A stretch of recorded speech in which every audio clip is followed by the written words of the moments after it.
हुतात्मा साखर कारखान्याच्या संचालक मंडळाच्या बैठकीत गदारोळ पाहायला मिळालाय। गेल्या महिनाभरानंतर कारखान्यात आलेल्या संचालक मंडळाचे अध्यक्ष वैभव नाईकवडी यांना उपस्थित सभासद आणि आंदोलकांच्या तीव्र रोषाचा सामना करावा लागला। बैठक सुरू होताच गदारोळ वाढल्याने पोलीस बंदोबस्तात वैभव नाईकवडी आणि त्यांच्या चिरंजीवांना सुरक्षितपणे सभागृहाबाहेर काढण्यात आले, जेथे त्यांच्या विरोधात चोर चोर अशी जोरदार घोषणाबाजी झाली। नाईकवडी यांनी आधी अजेंड्याप्रमाणे सहभाग घेऊन नंतर प्रश्नांची उत्तरे देण्याची तयारी दर्शवली होती, मात्र आंदोलक ऐकण्याच्या मनस्थितीत नसल्याने आणि हजेरी रजिस्टर गायब झाल्याने त्यांना तिथून निघून जावं लागलं। या प्रसंगानंतर दोन्ही बाजूंनी एकमेकांवर तीव्र आरोप केलेत। केदार नाईकवडी म्हणाले, वैभव नाईकवडी यांच्याकडे कथित साखर चोरीची आणि महिनाभरापासून सुरू असलेल्या आंदोलनाची प्रश्नांची कोणतीही उत्तरे नाहीत, म्हणूनच त्यांनी बैठकीतून पळ काढलाय। दुसरीकडे सर्व आरोप फेटाळत अध्यक्ष वैभव नाईकवडी यांनी पलटवार केलाय। या आंदोलनात गुन्हेगारी पार्श्वभूमी असलेले आणि कारखान्याशी संबंध नसलेले विघ्न संतोषी लोक घुसले असून त्यांना संस्था उद्ध्वस्त आणि बदनाम करायची आहे असा आरोप केलाय। एक लक्षात ठेवा, हे कारखाना म्हणजे स्मारक आहे।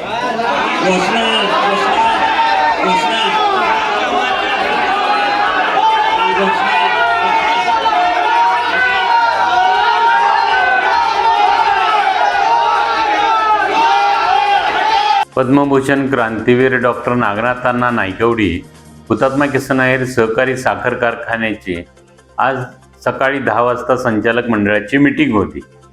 त्या मीटिंगला मी हजर राहिलो आणि तिथल्या कामकाजामध्ये भाग घेतला।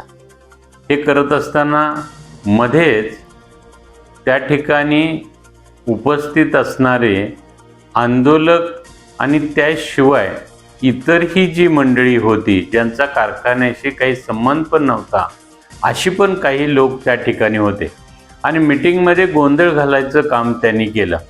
अजेंड्याप्रमाणे 1 विषय 2 विषय 3 विषय त्याप्रमाणे आपण कामकाज करूया असं मी त्यांना सांगत होतो, मात्र त्यांनी फक्त गोंधळ घालायचं काम तिथं केलं आणि प्रश्न उत्तर घेऊया म्हटले।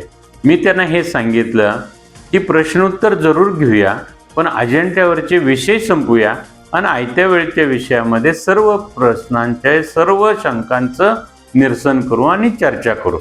मात्र आजची मीटिंग ही जी आहे त्यामध्ये गोंधळ घालायचा काही मंडळींनी जाणीवपूर्वक प्रयत्न केला। खरं अखेरीचे दिवस यायला लागल्यात, त्यामुळं कारखान्याचं तोडणी वाहतूक यंत्रणा तिचं कामकाज करणं, मशिनरीचं प्लांट मशिनरीचं ओव्हरऑइलिंग करणं, या गोष्टी सीझन सुरू करण्याच्या दृष्टीनं खूप महत्त्वाच्या आणि त्यासाठी त्या संचालक मंडळाच्या मीटिंगला मी हजर राहिलो होतो। मात्र त्या ठिकाणची ही परिस्थिती वेगळीच होती। आंदोलक त्याचबरोबर इतर मंडळींनी संपूर्ण कारखान्याचं गेस्ट हाऊसचा हॉल आणि बाहेर सुद्धा इतस्ततः होते। त्यातले बरेचसे लोक नवीन चेहऱ्याचे होते की ज्यांचा काही इथं कारखान्याशी संबंध पण नव्हता, असे पण बरेचसे त्यामध्ये होते। पण एकूण हे पद्मभूषण नागनाथांना नाईकवडी आणि हुतात्मा किसन आहेर यांचं एक जिवंत स्मारक आहे आणि हे कामकाज चांगल्या पद्धतीनं कारखाना चालला पाहिजे या दृष्टिकोनातून मी काही सूचना करायचा पण प्रयत्न केला, पण त्या सुद्धा सूचना ह्या जाणीवपूर्वक ऐकल्या नाहीत। खरं आज ह्या कामकाजाच्या दृष्टिकोनातून पोलीस खात्याची पण काही स्टाफ त्या ठिकाणी हजर होता की या ठिकाणी शांततेत मीटिंग व्हावी म्हणून, पण त्या पोलिसांना सुद्धा मीटिंग हॉलमधनं त्यांच्यावरती दंडुकशाही करून त्यांना दमदाटी करून पोलिसांना बाहेर काढलं। ही गोष्ट 100% चुकीची आहे। मात्र ह्या पद्धतीनं जर कामकाज करायचं म्हटलं तर शिक्षण आणि उद्योग समूह अडचणीत आल्याशिवाय राहणार नाही, म्हणून मी त्यांना सूचना करत होतो। एवढंच नव्हे तर बँकेच्या कामकाजावर सुद्धा याचा परिणाम झालाय, हे सुद्धा मी सांगायचा प्रयत्न करत होतो, पण ते ऐकलं जात नव्हतं। आज हुतात्मा कारखान्याची मासिक मीटिंग होती। व्हाईस चेअरमन यांच्या अध्यक्षतेखाली ही मासिक मीटिंग बोलवण्यात आली होती।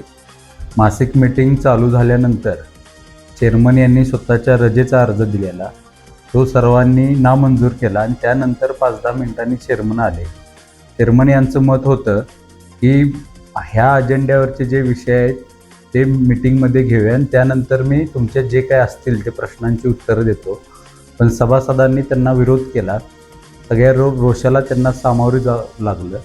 सभासदांचं एक म्हणणं होतं की तुम्ही पहिल्यांदा आमच्या प्रश्नांची उत्तरं द्या, त्यानंतर आपण मिटिंग चालू करूया.